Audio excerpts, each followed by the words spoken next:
শীত পড়েছে, কনকনিয়ে দিয়েছো চাদর মুড়ি, মুখে স্বাদ ফেরাতে এবার বানিয়ে ফেলো পালং খিচুড়ি। আচ্ছা বন্ধুরা, আমি জানি আমার মতো তোমরা অনেকেই কিন্তু এই খিচুড়ি খেতে খুব ভালোবাসো। আর শীতকালীন সবজি দিয়ে যদি খিচুড়ি রান্না করা হয় না, তো অত্যন্ত সুস্বাদু হয়। কিন্তু আজকে তোমাদের কিনে আমরা খিচুড়ি রেসিপি করে দেখাবো। কিন্তু এটা কিন্তু চালের খিচুড়ি নয়, এটা কিন্তু পালং খিচুড়ি। আর এই খিচুড়িটা কিন্তু যে পুষ্টিগুণে ঠাসা, যেমন দেখতে হয় তেমনি কিন্তু এটা পুষ্টিকর হিসেবে ভীষণ সুস্বাদু। তোমরা এটা কিন্তু ছোটো থেকে বড় তোমরা কিন্তু এটা সকলেই তোমরা খেতে পারো। আর এটা কিন্তু নিরামিষি পদের দিনে দেখো সামান্য পরিমাণে তেল দিয়ে কিন্তু কোনো রকম পেঁয়াজ রসুন ছাড়া কিন্তু এটা দুর্দান্ত স্বাদ হয়। যদি ঠিকঠাক পরিমাপ দিয়ে এটা করো না, কিন্তু খেতে দুর্দান্ত হয়। দেখো এটা রুটি, লুচি, ভাত, পরোটা সকলের সাথে কিন্তু খাওয়া যায়। আর তোমরা দেখো এটা বানানো কিন্তু যে কেউ একবার দেখলে বানাতে পারবে। বানানোর জন্য কী কী লাগে দেখে নাও।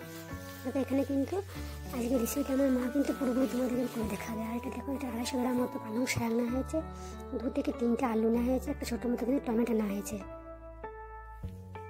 এবার পালং শাকগুলো কিন্তু খুব ছোটো ছোটো করে কেটে নিতে হবে। এটা কিন্তু খিচুড়িটা বানাবার সময় যে বড়ো বড়ো করে কেটে নিলে কিন্তু খেতে ভালো লাগে না, খুব ছোটো ছোটো করে কিন্তু কেটে নিতে হবে।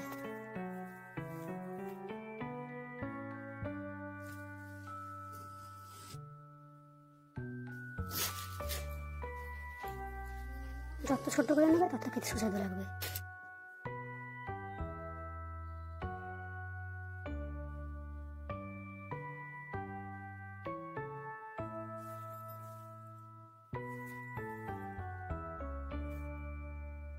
এবার দেখো আলুগুলো কিন্তু ছোট ছোট করে কিউব আকারে কেটে নিতে হবে।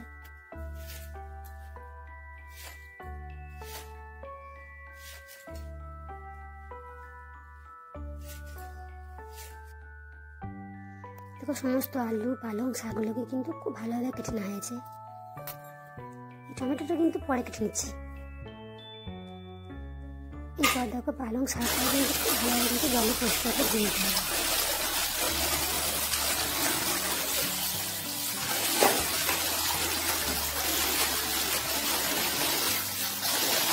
এই পালং শাকের খিচুড়িটা না শীতকালে দিনে কিন্তু কাঁচা পালং শাকের সাথে বানালে বেশি ভালো লাগে। সব থেকে শীতকালে খেতে বেশি ভালো লাগে। তারপরে দেখো পালং শাকগুলো ভালো করে পরিষ্কার করা হয়েছে। এরপর কিন্তু দেখো তোমরা 1 কাপ মতো মুসুরি ডাল কিন্তু 1 ঘন্টা আগে এটা ভিজিয়ে রেখে দেওয়া হয়েছিল। এরপর কিন্তু এটা পরিষ্কার করে ধুয়ে নিতে হবে। পরিষ্কার করে ধুয়ে নেওয়া হয়ে গেছে। এরপর কিন্তু গ্যাসটা জেলে কিন্তু কড়াই বসিয়ে দিয়ে এর মধ্যে কিন্তু সামান্য কিন্তু জল দিতে হবে। জলটা কিন্তু খুব বেশি দেবে না, কেমন।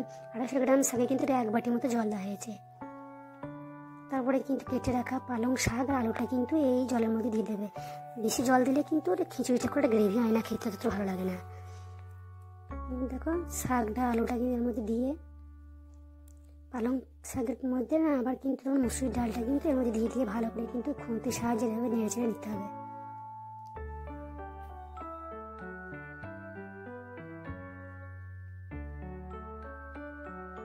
এরপরে এগুলো চেপে চেপে নেড়ে দিয়ে তোমরা কিন্তু এর মধ্যে কিন্তু আমরা দেখো স্বাদ মতো কিন্তু লবণ দিয়ে দেবে। এরপর সামান্য হলুদ গুঁড়ো দিয়ে দেবে, কেমন। তারপর আবার একটা খুন্তি সাজিয়ে তুমি এরকম নেড়ে চেড়ে নেবে।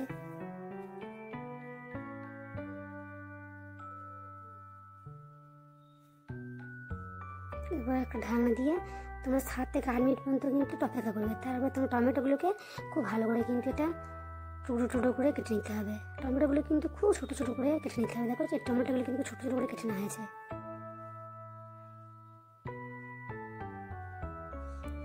এবার দেখো 7 থেকে 8 মিনিট পর দেখো আলু, ডাল, পালং শাক কিন্তু খুব ভালোভাবে দেখো সিদ্ধ হয়ে দেখেছো। এত সুন্দর কালারটা দেখেছো, কত সুন্দর হয়েছে। জিনিসটা দেখেছো কত সুন্দর গ্রেভি হয়েছে। দেখো জলের পরিমাণটা দেখো ঠিকঠাক আছে।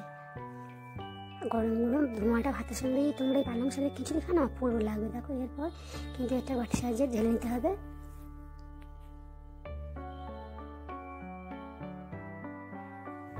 এরপর কড়াইয়ের মধ্যে সামান্য পরিমাণে তোমরা তেল দেবে। তেলের পরিমাণটা কিন্তু খুব কম, পুষ্টিগুণের ঠাসা।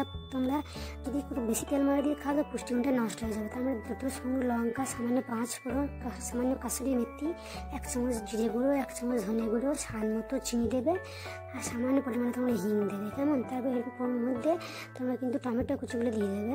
টমেটো কুচিগুলো দিয়ে খুব ভালো করে কিন্তু নেড়ে চেড়ে তোমরা কষিয়ে নেবে, যাতে যতক্ষণ পর্যন্ত টমেটোগুলো গলে গলে না যাচ্ছে না ততক্ষণ তোমরা কিন্তু এটা কষিয়ে নেবে। টমেটোগুলো যদি গোটা গোটা হয়ে থাকে না, খেতে কিন্তু ভালো লাগে না, আর যত গলে গলে যাবে তত খেতে তত সুস্বাদু লাগে। প্রত্যেকটা রান্না কিন্তু একটা রান্না, আমার এরা বলে রান্না একটা শিল্প, যে সব প্রত্যেকটা রান্না যত সুন্দর করে রান্না করা যায় তত ভালো লাগে। তারপরে এর মধ্যে কিন্তু সিদ্ধ শাকটা ঢেলে দিয়ে ভালো করে কিন্তু নেড়ে চেড়ে নিতে হবে।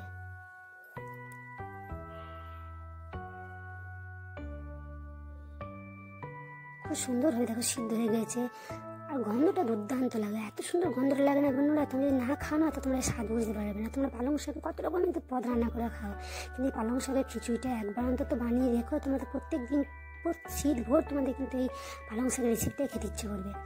এরপরে একটা ট্রিক্স আছে, কি বলে তো, এটা খেতে আরও সুস্বাদুর জন্য আমার মা কি বলে জানো, কি বলে বলে তো, বলে একটা হাতার সাহায্যে প্রত্যেকটা সবজি রান্না করার পর কিন্তু আমার মা একটা হাতার সাহায্যে কিন্তু প্রত্যেকটা সবজি এরকম করে গেলে গেলে দেয়, যাতে খাবার খেতে সুস্বাদু হয় আর গ্রেভি হয়।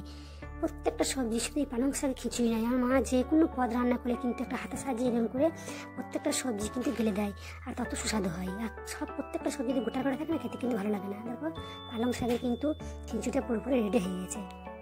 যে বন্ধুরা, আমার যদি রেসিপিটা ভালো লাগে তা তোমরা কিন্তু একটা সাবস্ক্রাইব করতে কিন্তু ভুলো না, আর যদি ভালো লাগে রেসিপিটা তো অবশ্যই এটা কমেন্ট করো, কেমন। তোমরা কিন্তু শীতকালের দিনে কিন্তু পালং শাকের খিচুড়িটা অবশ্যই বানিয়ে খেও। কত সুন্দর হয়েছে দেখেছো। তোমরা কিন্তু আজকের মতো আসি, তোমরা সুস্থ থেকো, ভালো থেকো, আবার দেখা হবে, কেমন।